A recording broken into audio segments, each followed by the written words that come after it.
Pour en revenir aux voies qui ne s'y prêtent pas, je pense pour le coup que des voies comme le druidisme ou le chamanisme, ça va être un peu compliqué en ville.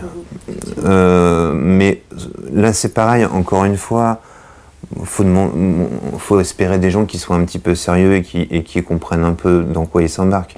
Quelqu'un qui va s'embarquer dans le druidisme, on l'imagine mal vivre à Paris dans 15 mètres carrés. C'est plutôt quelqu'un qui aura tendance à aimer la nature, à vouloir vivre proche d'elle, donc à vouloir vivre à la campagne. Je sais pas, moi pour le coup, si je rencontre quelqu'un qui pratique le druidisme ou certaines formes de chamanisme, mais qui me dit qu'il vit en pleine métropole dans un 15 mètres carrés, je vais trouver qu'il y a un problème, quoi. Mais en dehors de ça, toute forme de néopaganisme, toute forme de Wicca, qui en fait partie aussi. Après, des voies comme le luciférisme que je pratique moi-même, que je pratique, on ne peut pas dire qu'on pratique le luciférisme, mais une voie à laquelle j'appartiens, ça va être des voies qui sont tout à fait adaptées à une pratique en milieu urbain. Disons que moins on va avoir besoin de matériel, moins on va avoir besoin donc d'espace intérieur et d'espace extérieur naturel, plus ça va être simple. C'est aussi bête que ça. Et qu'est-ce qu'il faut posséder au minimum, je dirais, pour pratiquer la magie en ville ? Ça va dépendre, je pense que ça va dépendre du niveau du praticien.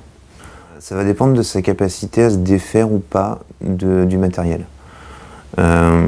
Quelqu'un qui va être très très axé sur la pratique avec beaucoup de matériel, qui va avoir besoin de ça comme béquille, comme catalyseur, bon là il va lui falloir des sacrés espaces de rangement.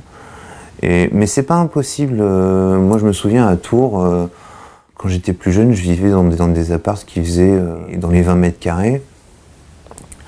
J'arrivais à trouver de quoi ranger mon matériel. Bon, effectivement, ça me prenait toute ma penderie. Mais c'était à une époque quand même où j'utilisais beaucoup de matériel. Maintenant, j'en utilise beaucoup moins.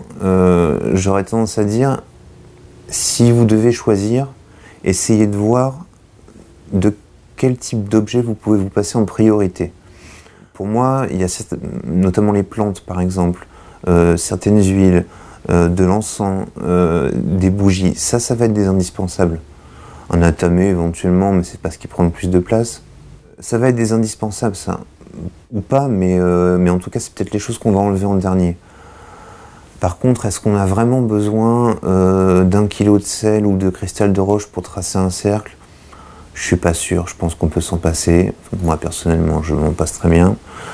Est-ce qu'on a vraiment besoin Après, ça dépend.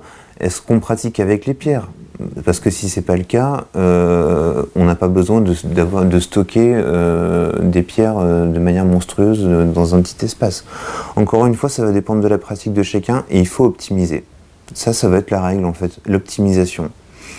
On a peu d'espace, intérieur, extérieur, donc on essaie de faire avec, on optimise, on voit ce qui est prioritaire et ce qui l'est moins.